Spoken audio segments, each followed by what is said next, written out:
And welcome to today's segment of The Power of Money. I'm your host, Michelle Graves, internationally and nationally known as the Money Lady. And I'm here today, as I have been every week for years, talking to you, my viewers, around the fascinating world of money, people, ideas, concepts, trying to bring you new information so that you and your family can make better decisions in your life. Today, I have a special guest today to talk about women in leadership. Very well versed, very well traveled, a seasoned alpha female, Diane Gizzard. Grizzard. And she will be sharing for the next hour the challenges that women face in leadership. Have things really changed? Are we finding ourselves repeating many of the same situations 10, 15, 20 years ago? Myself, as I'm in my 60s now, I am frustrated a lot because, unbelievably so, we are still dealing with stereotypes and behavior patterns that are just simply unacceptable today. 40% or more of women today are single and taking care of children and taking care of households. Women are still not being paid comparable to men for the same work. The number of women in leadership and decision-making positions is certainly not what it should be and what it could be, given the fact that women are officially the largest population group in this country. So, without further ado, I'm going to be talking on the subject today with my very special guest, and she's going to share her insights and thoughts with you and I today. And thank you. I'm so glad to have you here today. Thank you so much for the invitation to be here, Michelle. My delight, my delight. Why don't we begin by telling people, the viewers, a little bit about yourself and give us a little bit of background. Well, Michelle, I would say that the biggest influence in my life, even though it happened so much longer ago, was with my grandmother, who told me over a cake bowl of batter that, Diane, your job in life is to figure out all that God has in store for you. And my grandmother had these big bosoms. And when she said that, she would say, all. And it seemed like for a little girl, it was like a lot. And that set in me a huge sense of adventure. Okay. And so my life is really one of adventure, world traveling, having lived overseas. I lived in Liberia, West Africa. I was a midwife there. I was there during the 1980 coup, and I stayed 4 years later. Both of my sons were born there, and so what God has in store for me continues to grow, and my job really is to always stay on top of, am I following His guide? That's wonderful. That is absolutely right on point. I have to ask you, what precipitated your decision to go into Liberia? The history of Liberia, as you know, that was a created nation state for the slaves over here in the United States so that we would have a place to immigrate to after the Civil War. So it's got an interesting history. So tell me, how did you get involved with that nation state? Well, I became involved because I'm a 60s child. Okay. Me too. So Tom Brokaw calls 1968 the year of the Cultural Revolution in America. So as I'm thinking about, what contribution can I make from an African American standpoint, the Black Power movement was all very strong in those days. People were thinking about, how do we extend to our Africanness? How do we extend our African American training, development, upbringing to actually make the continent of Africa a better place? And so while I knew about the background of Liberia at that time, in my mind, what was really important is the fact that they spoke English. They used the American dollar as currency. So to go from Cincinnati to Liberia at that time was like moving from Cincinnati to the South. Okay, even though it was so long ago, so it was a long way, of course, but the ability to transition and find comfort there, to be able to blend in, to be able to see yourself fulfill your dreams was made easier because there weren't the kind of language barriers that you might think otherwise. What about cultural barriers? Because it is Africa. It is Africa. So one of the first things that I had to contend with is the fact that they don't always have water. It doesn't matter if you don't have plumbing, because we had plumbing, but because of the way the turbines work and because they have 6 months of rain and 6 months of season, there were often times that there wasn't enough water in the rivers to turn the turbines, and therefore the electricity would be out and there would be little water coming into your apartments and your homes. Goodness. And so we practiced taking cold showers before we even left. Okay. All right. Okay. Getting used to mosquitoes was one of the things that I had to deal with. And I was 6 months pregnant when I arrived. And so I had 2 months of pregnancy and then a delivery of my very first child under those circumstances. So getting used to the mosquito tent, getting used to burning the mosquito coil, to keep the mosquitoes away, were all of the things. But you know what? I'm going to tell you, Michelle, when you have a passion, I went there to be a midwife. So that actually superseded any discomfort that I felt around the mosquitoes, around the rain, around the the fact that there was inconsistency in power and water.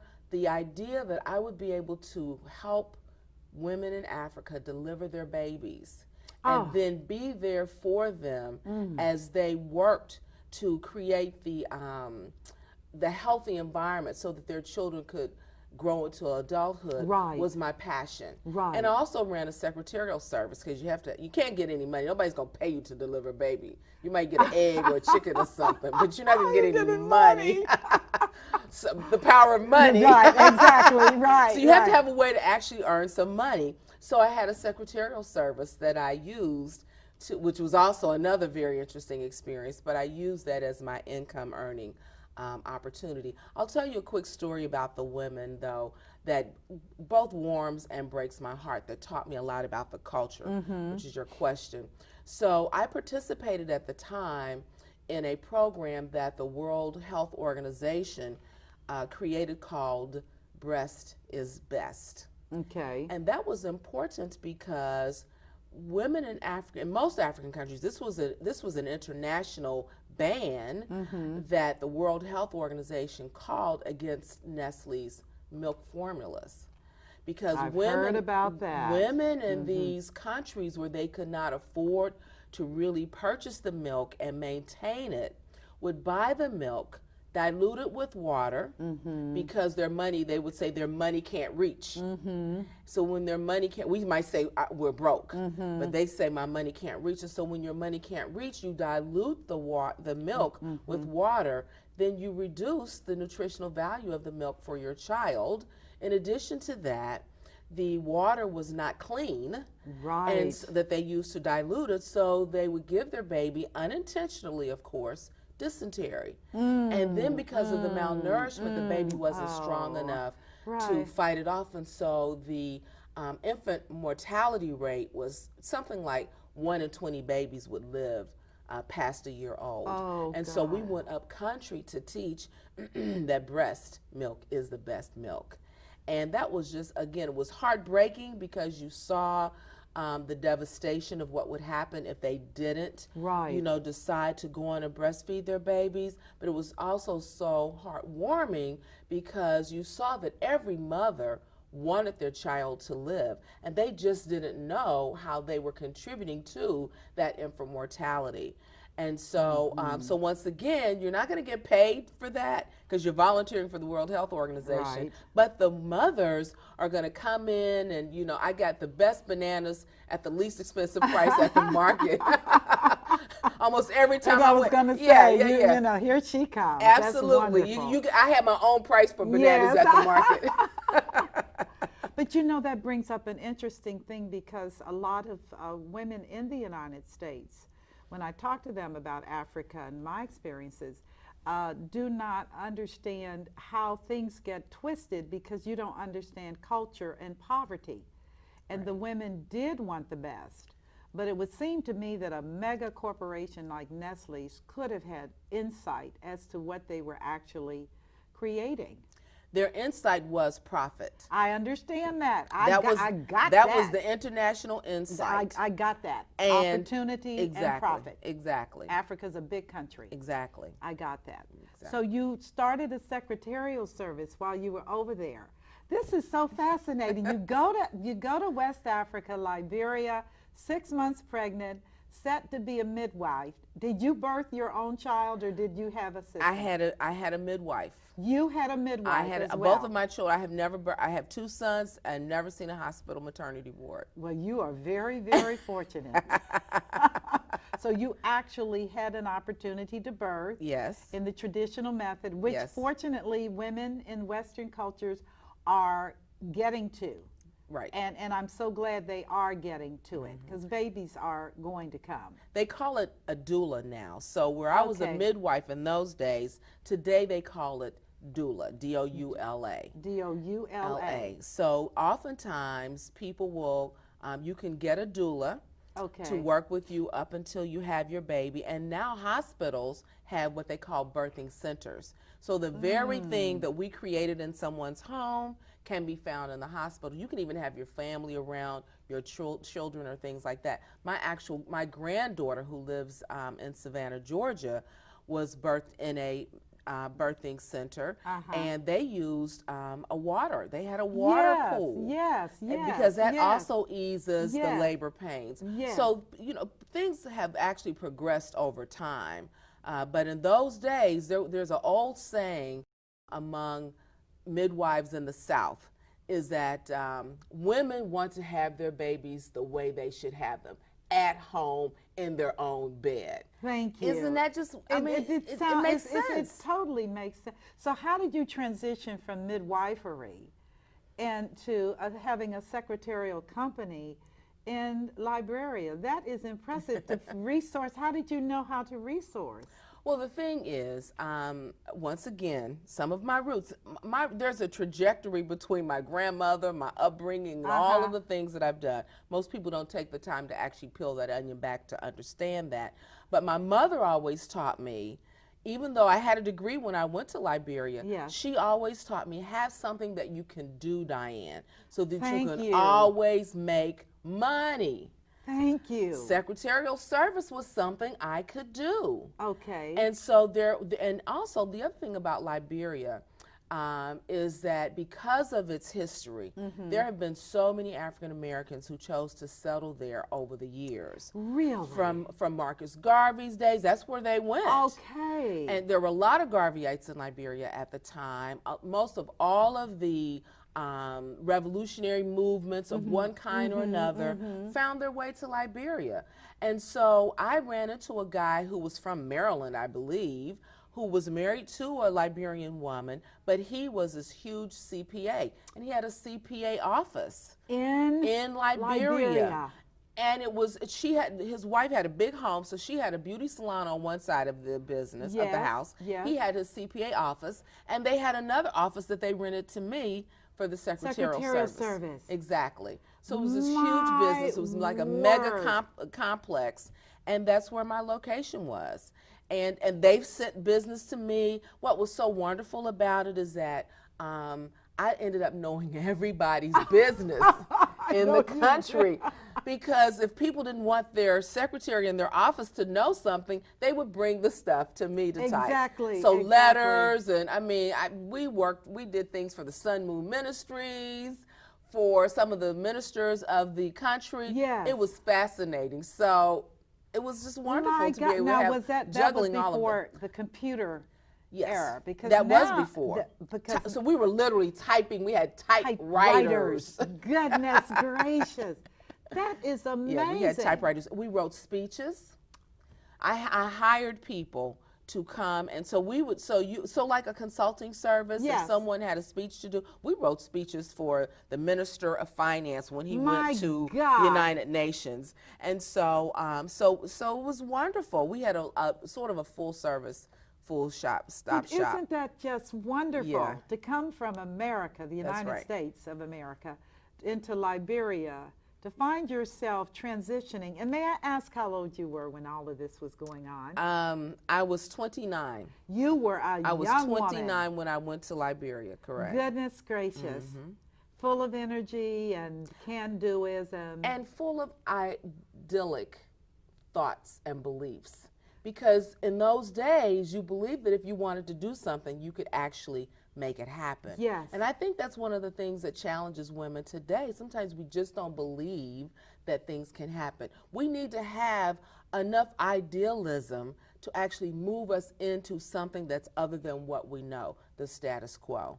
And so that risk-taking opportunity is what I took a hold of and stepped into. And it really was what my grandmother said. Find out all that God has in store for you. I didn't know I was going to be in a coup when I got there, because a year after I arrived, the military coup occurred, and everybody in the cabinet of Talbert was killed. The entire cabinet was put on stakes at the ocean and shot down. And he was killed in his bed with his wife by his own soldiers. So that happened a year after I arrived. And so none of that was anticipated. Not at all. But when you're there and you're young and idyllic, yes, you have to have all of those pieces of the formula. Like, you're young, you're idyllic, you're passionate. You're passionate. You didn't anticipate it, so now you're, in fact, we couldn't have left right away if we wanted to, because one of the first things that happens in a coup, in any of these takeovers that even America does, anytime there's that kind of military or civil instability, they shut down communication and they shut down travel. You're not going anywhere. Wow. Because they have to control the borders. They have to control it. Right, transit. They have to. So we couldn't go anywhere anyway. That was the first, well, the first time I had martial law was in 1968, the riots in Cincinnati. Yes. Then the second time I had martial law was in Liberia, where you couldn't go anywhere from 6 p.m. Where they killed the president and all of his cabinet. His entire cabinet. And, goodness gracious. And then the country was on martial law for about 3 months, from 6 p.m. to 6 a.m. My gosh. How did business get done in that environment? It was very chaotic. Well, because you didn't know who was in charge. You find out who's in charge because you're listening to the radio, and Samuel K. Doe came on the radio and say, "I am the new president of Liberia."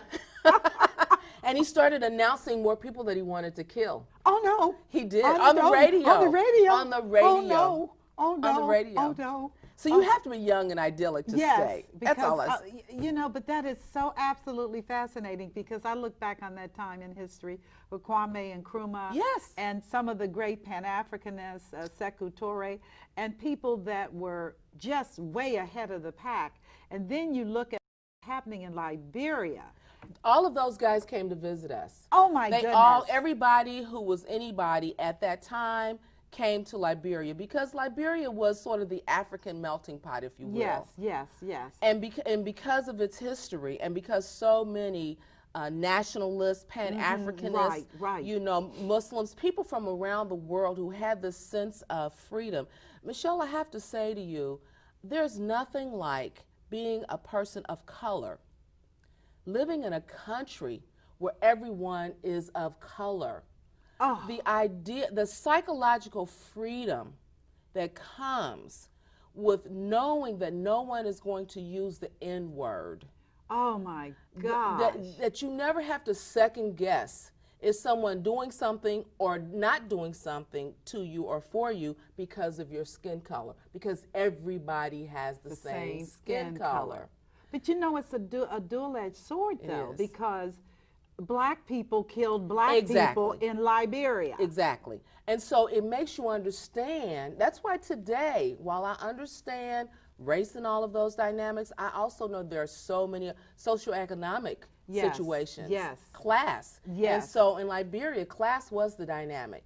Tribal dynamics were also at play. And the other thing about those people who came from America, they called them Americo-Liberians. So their ancestry was from America. Right. They came to Liberia, and they created a class of themselves. And then the indigenous people and all of the tribal people who had never left the country were also multi-tribes. So you had all of these dynamics. My goodness. There were something like 20 or more ethnic tribes in Liberia before the folks from America came and became Americo-Liberians. But Americo-Liberians. And they set up a separate class, Michelle, that mirrored the class that they had in antebellum South. No. They had envy. They had envy of Massa and Massa's wife. So I mean, we could talk about this forever. I know that's not the whole topic of our conversation. But this is so fascinating. But that's what happened. They brought the devastation. They brought the Negritudes into another country. That's right. So the houses that they so these were free men and women. Some of them were already free. Some of them were freed. Okay. Some were freed in order to leave. You got to remember the impetus of the American Colonization Society to actually help free men and women from America leave and go to Liberia was because they were never going to be equal. Even if they were going to be free, they were never going to be equal. And they were not making any bones about it. So the American colonization was established to help facilitate that immigration. And also, you got to remember, Nat Turner, Denmark Vesey, and all of those guys who were Denmark Vesey was a free man who helped plot the slave revolution in Charleston. And so it never was fulfilled, but he helped to plot it. So white people were scared. Plantation owners were scared. And then, of course, we were looking at what was happening in Haiti. Exactly. And other of the South American countries. So they didn't want that. They didn't want it. So let's get these folks out of here so we can maintain what we want. And so if we get the free people who would stir trouble out, then we would actually just maintain slavery. You know what? This is so interesting. And I know this is a diversion from our interview, but when I was in graduate school, my PhD work was on the economics of slavery. Yes. And the uniquely bizarre United States position of chattel, where a slave was lower than an animal. Correct. And the fact that people say that Lincoln emancipated, and I said, but his agenda was to export the slave back to Africa.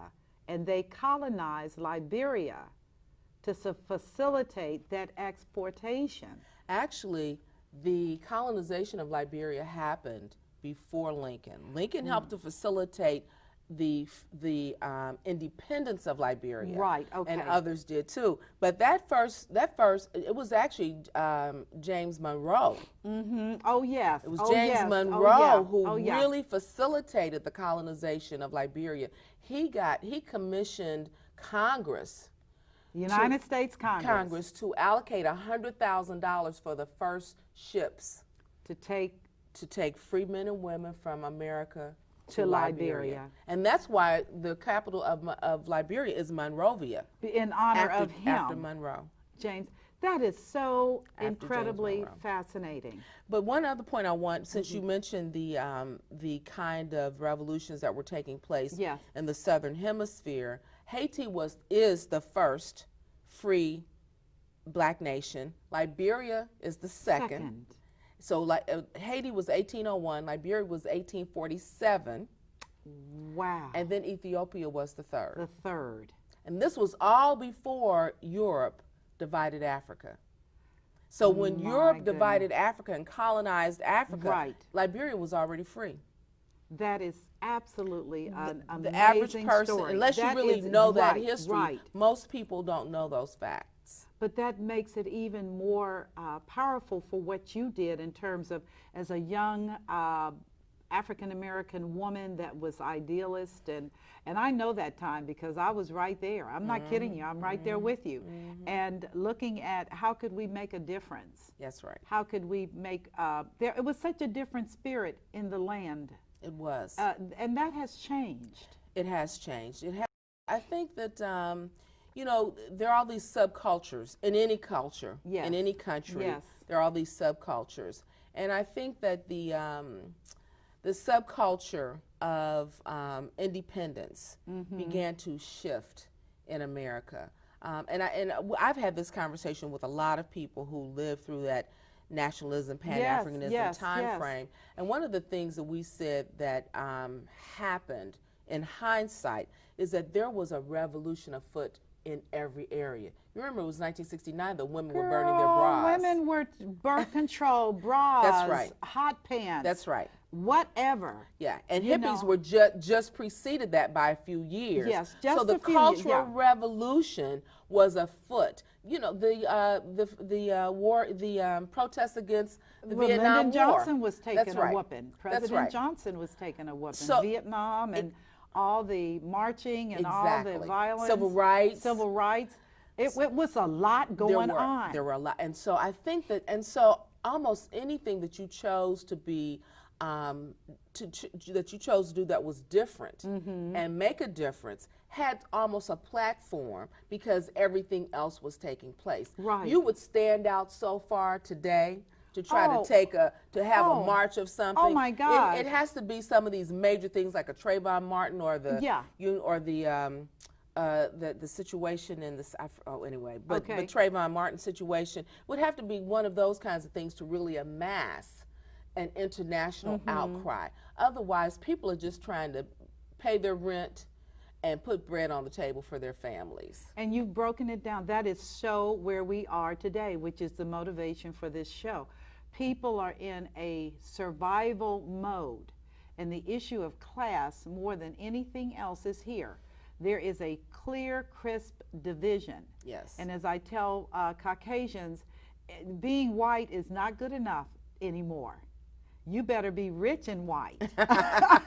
You better be rich and white, because you're going to get pushed into the pile like everybody else.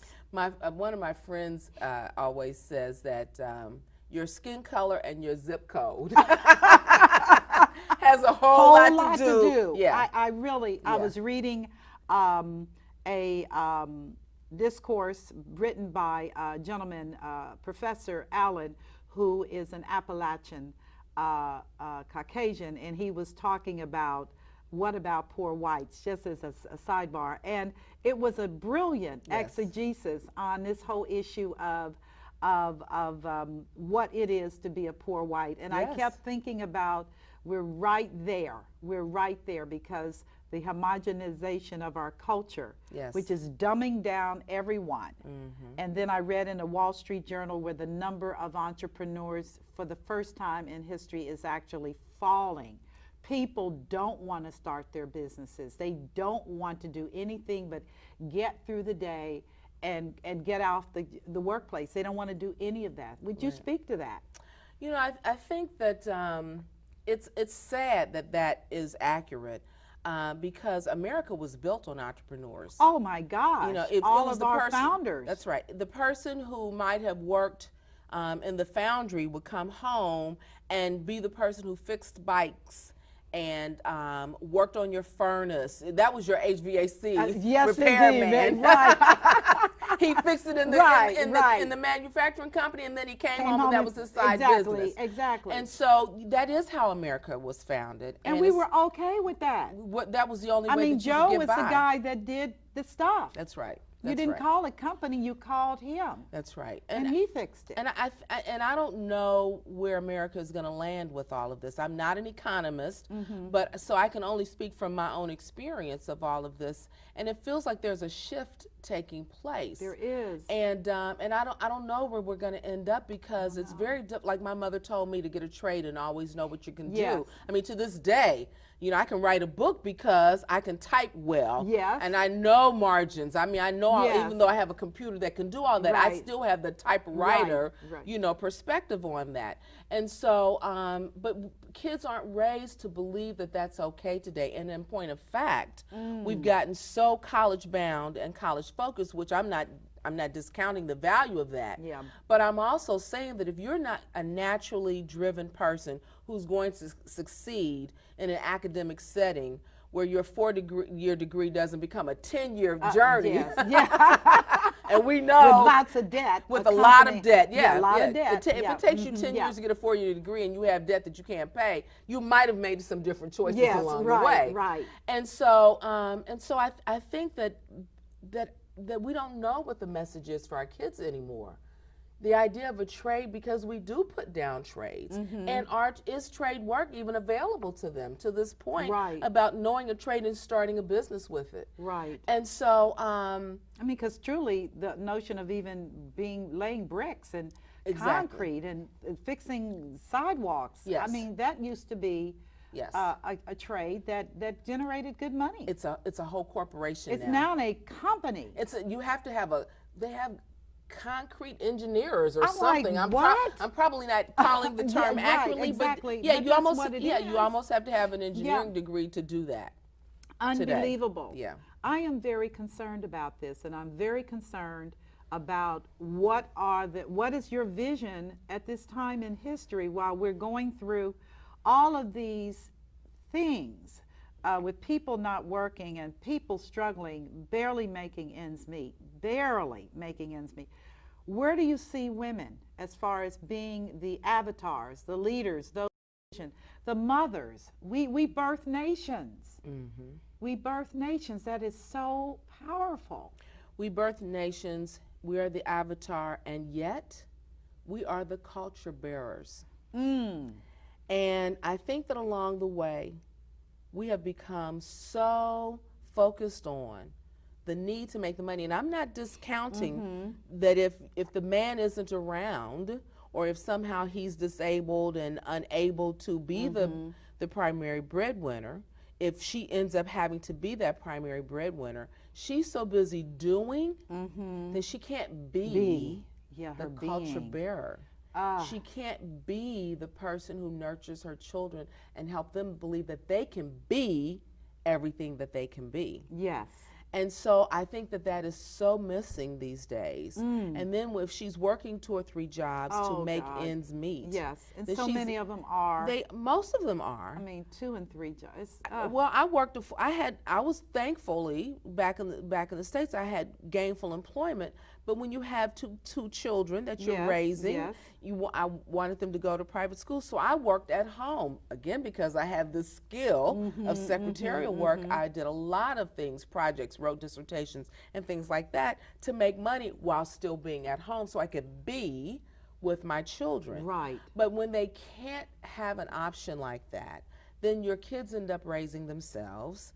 You know, the idea of, I didn't grow up in a latchkey situation. I didn't either. Because there was always someone next door, grandparent or something, providing that support for me and my siblings. Yes. And so today it costs money to do that, to find that care that provides the protection of your children and the homework and the structure. Kids need structure. Yes, they do. In their lives. And so I'm concerned, to answer your question, I'm concerned about the fact that women are having to be all and everything, and yet and still there's a societal message that says, I want to have it all.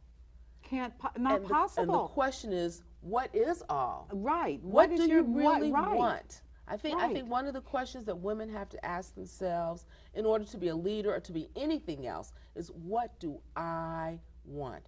What is calling me? What is calling me out of my very being to contribute my talent? What is my purpose in life? What am I really here to do that's not just for myself, but will do something in the earth? Most of us, I mean, I have a daughter, what I call a bonus daughter, who's a psychiatrist.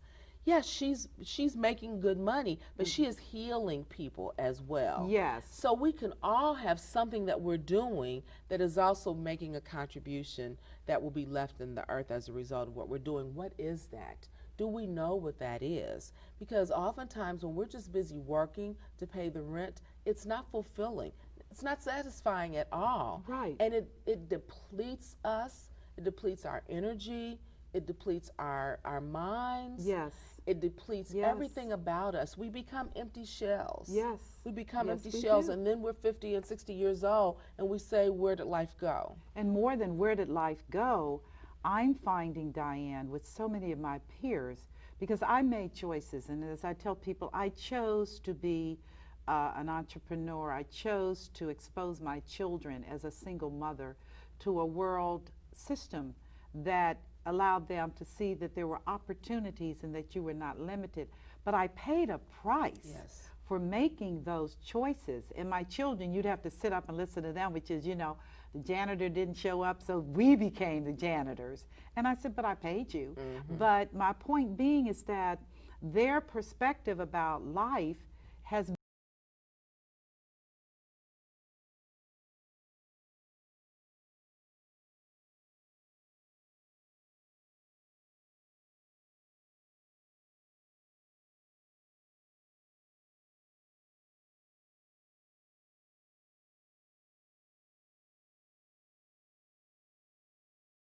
women do not have it themselves. They don't love themselves. Right. And I know, and I'm sure you can speak to this, the work world, the private sector, as we call it, is brutal.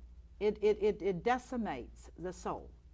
And so you do your time. And it literally is time. Like a sentence. Like a sentence. And then you come out, and here are these children who want your time. And you're like, how do I do this? What are your thoughts on that? Is it the church, or do they form little networks of women who can help them? How does that work? I don't think there's any one answer. Okay. I don't think there's any one answer, but I do believe it starts with self. Okay. I do think it starts with having a self-inventory. Who am I? What did I come here to do? Yes. Who did I come here to be in this world? Just even asking oneself those questions. And there are any number of ways you can work with an executive coach. There are lots of inventories. I love the inventory called Strength Finder. Because it really does allow you to do a self-inventory of when you are at your best, what are you doing? Okay. And then go get jobs that actually support that. Right. It can be your church, it can be your synagogue, it can be your temple, it can be your mosque. There can be any number of places where women can go to get that affirmation of who they are inside of themselves. So they can become centered. So they can become centered and really begin to even ponder. But you got to stop doing so much so that you can be in this reflective space. I like to find time every year. On my birthday is my time. Some people use January 1st, but I find I use my birthday as a time to reflect and set goals, intentions for myself to actually go back to school and put a plan in place to do that. Whatever it is, I think that there are places where times that we can take to and create the space to really think about that, so we are living on purpose. I know that God has a purpose and a plan for everyone in the earth. Does. Period. What is that for ourselves? We need to know what that is, so that we're living on purpose with that plan. You know, kids used to say, I didn't do it, it was an accident, I didn't do it on purpose. But we want to live on purpose. Yes, we do. We want to live on purpose. And I think we also have to show up for those opportunities. There are so many opportunities. Michelle, I went to the United Nations last year. I participated in the Commission on the Status of Women in February and March of 2012. Okay. You know how I did that? I'd like to hear that. How did you do that? I arrived at, after doing one of these self-reflections and having a coach, I arrived at that my purpose right now is no longer to be a midwife delivering babies. My purpose is to serve as midwife to women and men's dreams and possibilities. Oh my goodness. You became a birthing agent. To be a support to their birthing their dreams and possibilities. Yes. I told that to a woman at a conference of 30 people that I had never met. I had never met this woman before. She came in from New York City. And I said this to her, and I said, I want to write a book about women and their dreams, and I need to meet diverse women in order to do that. She says to me, so first of all, I'm sharing my vision. Yes. And we have to be careful, because you don't want to share your vision or your dream to someone who's going to blow it over. Oh, please. And you're stupid. Who do you Please, think you are? Dream crushers. Yes, people can Dream do crushers. that. Yes, they and can. if you have self-doubt, you're going to hold it under a bushel. You're not going to share that dream with anyone. Yes. But I found faith in my ability to talk to her. And she says, well, Diane, you must come to the Commission on the Status of Women next year. She was on the committee. Oh my goodness. Intentionality. That's right. Oh my goodness. And so within a month, goodness. I was That's on a wonderful. conference call with the other members, and I ended up being a delegate as a part of the Episcopal Church. You know, I'm not an Episcopal church, remember? But God doesn't care. Open up the door. So you have to show, my point is show up. Show up in sharing the vision. And when she said, come to the commission, I had to Google. I had known sort of about it, but like, if I'm going to see myself in, I had to go Google it. I'm like, oh my God, intimidation tried to set in. I know that's right. Oh my gosh, I know that's right. Tried to set in. Goodness. But I showed up. And not only that, the provision was made for me to stay at the United Nations Hilton. Okay. Go on. Okay. Come on. I'm just saying that the provisions were there, and then I interviewed 25 women from around the world. Oh. And only one woman of the women that I tapped did not follow through on actually doing the interview. I interviewed a woman who had been imprisoned and tortured by Saddam Hussein. Oh. I interviewed a woman from Bangladesh, who is trying to save women from sex slavery. I mean, women who have been circumcised, who are goat herders in Africa, who have been female circumcision has been performed on them, and they're changing that in the young lives of girls in their villages. I interviewed so many women who are doing remarkable things, and I'm writing a book about that right now. Oh, please, but this is wonderful. This is an example of how you show up in your own life so that you can just move into the things that that God would have you to do. And it doesn't always mean that it's going to be perfect, but you don't know. And I would have never, and while I will also talk about having a plan, the reality is that the United Nations would have never been on a plan. That's so you have to be willing to be ready and open for the surprise that can take place in your life. Or the aha moment. Aha. It is here. You know what, as just kind of speaking on that, I went to an event, the Queen Nefertiti Awards, held by the Cincinnati Herald. I came, and I always loved that. I emceed one year, but the keynote speaker was Cynthia Booth, who owns McDonald's, several McDonald's franchises. And I knew Cynthia because we were both bankers. Okay. And Cynthia shared her story, which was just amazing. And to bring you to tears, she had determined that she wanted to shift, that she was not interested in banking. Wow. I know the feeling. And that she was interested in McDonald's, not because of the food, but because of the brand. And for 2 years, Cynthia Booth worked at night running a McDonald's. They would not sell her a franchise. Wow. So she worked at day as this high-powered senior level executive for a major bank, and at night she worked at McDonald's to learn. And she did this for 2 years, crushing 2 jobs to fulfill what she wanted to do. Yes. As a result of her tenacity, she now has over 500 employees. She's seeing their lives change. And I listened to her, and I was so moved. Yes. Because she made a decision. That's right. That there was no purpose where she was. Yes. And it didn't matter. She had to, even if it meant working a second night job. Yes. She had to do to learn the business. To learn the business. And now here she is just doing phenomenal. And you can't be jealous. You could only be excited for her. No is a vitamin pill for me. Oh, me too. You tell me no, I'm going to say, okay, let me take this vitamin and see what you're going to see after this. That's right. I know that's right. And I only say that because, again, I've been in finance and banking since really high school, handling money. And yet my passion was as a biochemist. And plants, and I'm a herb society person and all that stuff. I love digging and dirt and flowers and food and everything, and wound up on a mission overseas into Africa and got totally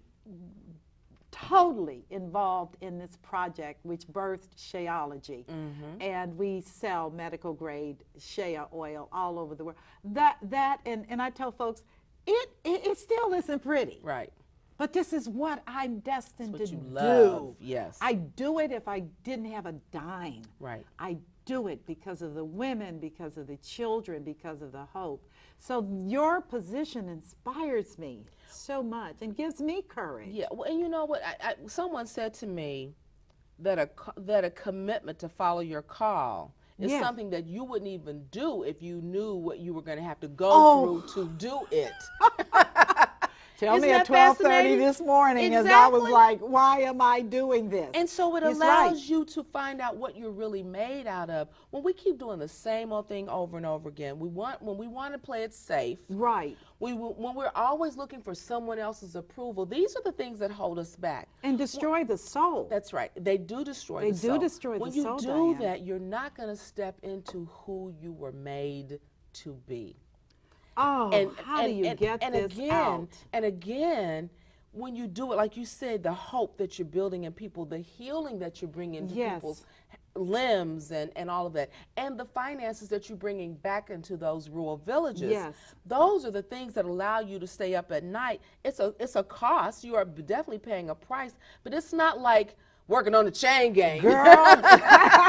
It's not that kind of a price. Yeah. Oh, it's not that kind of a price. No, that's you right. know, you're losing some sleep. You're going to have some bags on the eyes. You have to get the concealer and all of that out. But you are finding joy. When I'm doing what ignites my passion, I feel so much joy on the inside, even when I'm tired. Yes. When you're tired and still feel joy, and you can see the benefit that you're making to other people, to me, there is nothing better on earth than to know that you're playing that kind of role. And you're leaving a legacy, by the way, when you're doing that. And it's not for aggrandizement, because sometimes people will never see what you're doing. Never. And if you're doing it for that, then it's really about ego. Right. That's for ego. When you have to have your name in lights. No, your name might get in lights because you've made such a contribution, but you're not doing it for that. Right. And so it's so important to really understand that. The other thing I've learned about what holds women back in particular is fear. Sometimes when I'm doing coaching, I will ask a woman, what would you be doing if you were not afraid? Oh my goodness. If you were not afraid. And the number one thing that we're afraid of is that we're going to be a bad mom, a bad wife, or a bad daughter. They call that the trinity of fear. The trinity of fear. Bad wife, bad mother, bad daughter. That's what women feel. Oh, geez. So that means that we have to just do everything our husband says, do everything our mother says, and do everything our children say. Right. Where's how we treat ourselves? Right. And where are you in that expression? Exactly. If you're busy making everybody else happy, getting their approval. Right. And that just says that every time I've been in a situation, I don't know about you, but every time I've been in a situation where I was seeking another person's approval, it was not reachable. Because if they set a bar and you reach it, well, then they just gonna keep setting the bar. Exactly. They're gonna keep setting it. So you can't ever reach and achieve someone else's approval of you. You can't. Daughters need to get liberated from their mothers. And from their husbands and male figures. That's right. Yeah, and their children. And their children can can play a number on you. Oh, come on. That guilt trip. The guilt trip that your mother can put on you and that your children can put on you. Oh my God, you might need some pills. Valium, please help me. That is so amazing. So Okay. those are the kinds of things that hold us back. And I think that when we do get liberated, and it doesn't mean just say, forget all of these people, but it is about sometimes recalibrating our I relationship like that with term. them. Recalibrating. Recalibrating The relationship. The relationship. With, How do you do with that? my sons in particular, and sons will definitely recalibrate their relationship with you. Because no son wants to be a mama's boy. None. I have a son in Florida. I said, well, okay. But one of the things that I did at about 19, 20 years old, Okay. was to say to them, I will always be your mother, but I am not parenting you anymore. There's a difference between being a mother and still trying to parent a grown child. It looks absurd, actually. It does. And they don't want it, and you really don't want it. And that's the fastest way to get your feelings hurt. Right. Let them be. And that's how it's letting them be, but it's creating what is going to be our medium of communication? What will be the reasons why they call me? Mm-hmm. What will be the reasons why I call them? Now, we talk all the time. Right. But the question is, did you eat well? How you doing? Did you sleep last night? That's what you do to a 10-year-old. Yes, exactly. That's not what you do to your 25-year-old son. Right, exactly. But your mother instinct will want to parent that way. And then, of course, they don't want to hear that. And they shouldn't. They should not. Mm-hmm. They should not. But, the other reason why so many women can't, oh my God, Christine Northrup wrote a book about our body, our wisdom, ourselves. And she said the reason why so many women have breast disease, not always cancer, but sometimes it's a cyst or a lump or something like that. But it's localized to the breast. It's localized to the breast. Okay. Is when our children go off to college, when they're leaving the nest. And our mammal glands are our nurturing place for our children. Right. And that anxiety, that stress, and that fear resides there. And sickness emerges. The disease is dis-ease. Right. It's dis-ease. Dis-ease. That's right. Got it. And so metaphorically, the dis-ease that we have about the fact that our children are now going to, pray tell, live on their own. Pray tell, have a life of their own without me. Yeah, I know. Causes those mammal glands to have dis-ease, and oftentimes sickness emerges there. Wow. And so I think it's something to pay attention to, of how we worry about the empty nest syndrome when we really need to be recalibrating that relationship with our children so that they can be free and we can be free as well. Fast forward. What are you doing now in the remaining moments that we have? So I have an ebook that's going to be coming out in the next 2 months called "Are You Riding in the Backseat of Your Dream?" So it's not a surprise that I'm talking a lot about dreams here. But are you riding in the backseat of your own dream? Because that's when I'm doing my reflection time, and I'm thinking about where am I in relationship to my dreams. If I ever feel stuck, that's what emerges to me. Am I riding in the backseat of my own dream? Who's driving my dream? Right. Am I following somebody else's dream and passion, or am I following my own? It's about taking responsibility for the journey to achieve your dream and your aspirations. So I interviewed women. This is not the book for the UN women. That's going to be coming out next year. But these are other women that I've interviewed, a broad range of women who share their stories and their revelations to themselves about how they got stuck, what their distractions were. This one woman said, I can't wait to get in the comfortable front seat of my car. But it's just a metaphor to play with, where am I in relationship to my dream? One woman said, sometimes I'm in the trunk of my dream. Sometimes I'm not even in the car of my dream.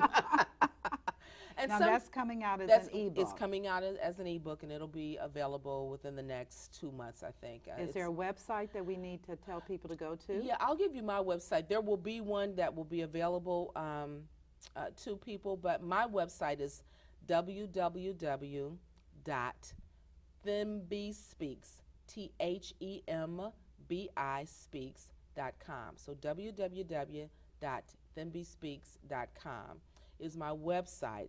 But it will also be available through Amazon, Barnes and Noble, all of the Sony, iTunes, Okay. iBooks. Oh, yeah. It's Oh, going to be yeah. available through all of the platforms. That is so, I am so honored to have a woman of your stature Thank you. on my show. Thank you. And I do want to mention, too, that I did write a book about Liberia. It is called Free Soil. It was published in 2010, and it's available on Amazon right as now. well. Okay. Amazon.com. It's called Free Soil by Diane Jordan-Grizzard. Goodness gracious. An amazing, amazing story. An amazing woman. Thank you. I am blessed. Thank blessed. You. I'm blessed to be able to, I'm just blessed. when I ask women to share their stories with me, some of them have cried because women want to have someone bear witness to their experience. Yes, yes. And so you have allowed me to share my story with your audience, and they will be bearing witness to my experience and my story. It's just a way of validating who we are and the road that we have traveled. We're not our story. We're not our story because people can get stuck. Oh my God, this happened and that. So we're not our story, but our story is part of how we got to where we are. And people just want to have that voice acknowledged, and they want to be affirmed through that story. And on that note, viewers, we are concluding today's session of The Power of Money with my most remarkable guest, Diane Grizzard. I encourage you to go to her website. I encourage you to share what you've learned today. And again, as I close out today's segment, God's peace be with you and God bless you. You take care. Have a good day.